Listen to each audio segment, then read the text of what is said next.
Hello everyone. Today we are going to learn about computer memories. Let us understand different types of memory from the computer boot perspective.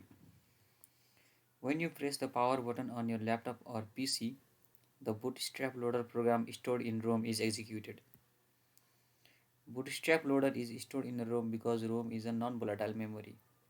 That is, the contents of the ROM won't be deleted once the computer is turned off or shut down. ROM is a read-only memory. Thus, other programs can have access to it but can't modify the contents of it. Bootstrap loader locates the kernel or OS installed in our secondary memory, that is, in C drive. Bootstrap loader then helps to load it in the primary memory or main memory, that is RAM. RAM is a volatile memory and it stores the instructions and data in it as long as the program or computer is running. If you choose the running program, then the instructions and data of that program is cleared from the RAM so that the memory is free to use for other programs that you might want to run. Hence, RAM allows us to read as well as write in it. Even if you have 4 GB RAM, you won't be able to use all the 4 GB capacity of it because at this point of some memory of RAM is being allocated to the operating system. CPU starts executing those loaded instructions with the help of registers. You can imagine registers as the built-in memory of a CPU. So this is how a computer boots. Next, suppose I want to run a code block software that I installed for this course. Codeblock was installed in local disk C of my hard disk. All the instructions necessary to execute codeblock is first loaded into RAM from hard disk, from secondary memory to primary memory. Then CPU starts executing those loaded instructions with the help of registers. There is slight delay in the loading and parsing instructions from secondary memory to RAM and then to CPU. Thus, to minimize this latency, those instructions that are frequently executed by the CPU are stored in a cache memory from RAM. Whenever CPU requires instructions to execute, it first looks in the cache memory. If it finds what it was looking for, it is referred as cache hit. Those instructions are executed by the CPU with the help of registers. If it does not find whatever it was looking for, it is referred to as cache miss. In such cases, the CPU then head back to RAM to load the instruction for further execution.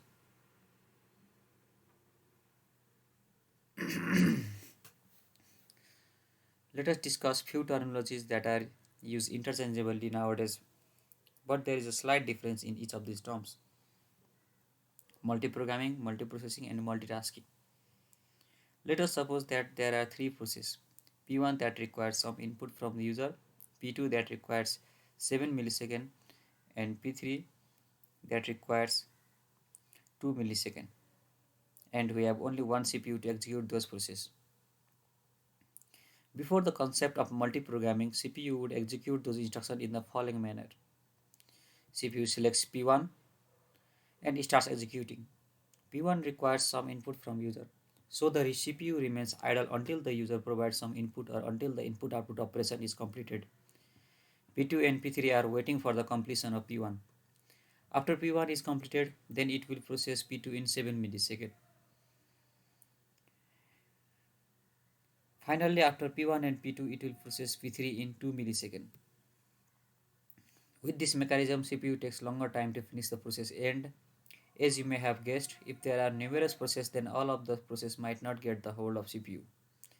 Let us suppose that there are 100 processes like P1 that require some input-output operation. CPU will remain idle for a longer period due to such operations, and the other processes that are waiting for their turn might not get a chance to be executed. Such scenario is termed as starvation. Thus, for maximum utilization of CPU, multiprogramming concept was introduced. After the concept of multiprogramming, CPU would execute this process in the following manner. CPU selects P1 and starts executing.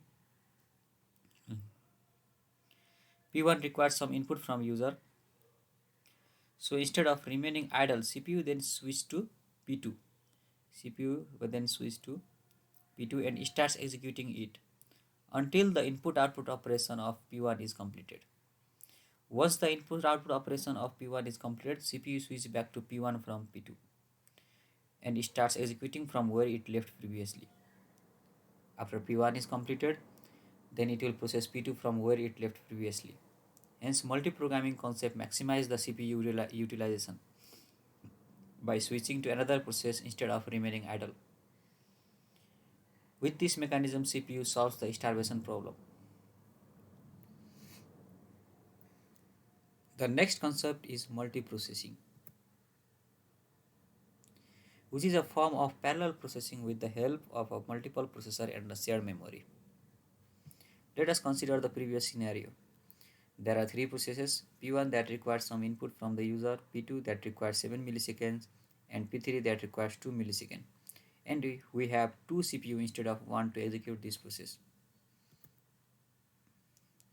CPU 1 will look at the shared memory and see processes P1, P2, P3 over there. Suppose CPU 1 start executing P1. Similarly, CPU 2 will look at the shared memory and sees process P2 and P3 over there, since CPU 1 is already processing P1. Suppose CPU 2 started executing P2. P1 and P2 are being parallelly processed by CPU 1 and CPU 2 respectively. Suppose P1 now requires a user input. So as previously mentioned,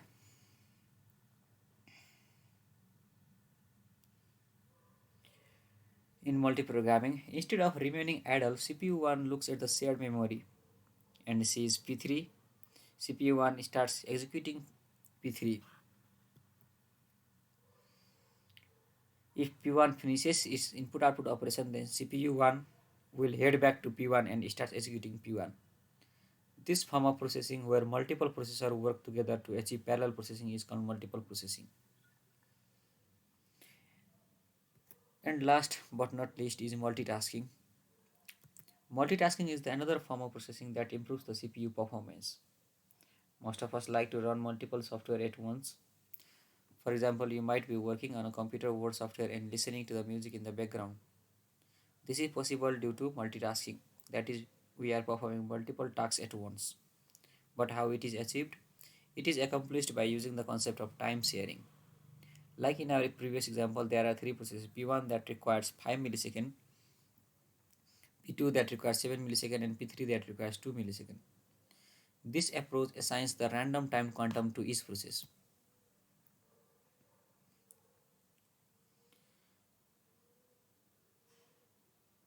These time quantums are assigned with the help of scheduling algorithms. Suppose P1 was assigned 3 milliseconds, P2 was assigned 4 milliseconds, and P3 was assigned 2 milliseconds time quantum. CPU will select P1 and execute it for the time quantum, that is 3 milliseconds. After time quantum for P1 is over, CPU switches to P2 automatically and executes for the time quantum of P2, that is 4 milliseconds. After 4 milliseconds, CPU switches to P3 and executes it for the time quantum, that is 2 milliseconds. Since overall time of P3 to complete was 2 milliseconds, P3 will be over in a single round. But P1 still needs 2 milliseconds and P2 still needs 3 milliseconds. So after P3 is over, CPU executes P1 for 2 milliseconds, and after 2 milliseconds, P1 is over. CPU switches to P2 and executes P2 in 3 millisecond time, and all of the process is over. With this approach, a user feels like he or she is running multiple programs at once. But in reality, the CPU is switching very rapidly among all the processes. I hope you understand the underlying difference in multiprogramming, multitasking, and multiprocessing. So coming back to our previous questions. So why are there so many types of memories? Because they all have their own purpose. Secondary memory usually have larger size, but their speed is slow. Their access time is slow. And the primary memory is usually smaller in size, but their access time is high. And as you might have guessed, cache memory is faster than the RAM, and register is even faster than the cache. What would have happened if the CPU tried to load everything from the hard disk instead of previously mentioned sequence of operations? Since I already told you, secondary memories are very slow in operation. If CPU tried to load or execute from the secondary memory, then our computer would have been very slow. Thank you for watching.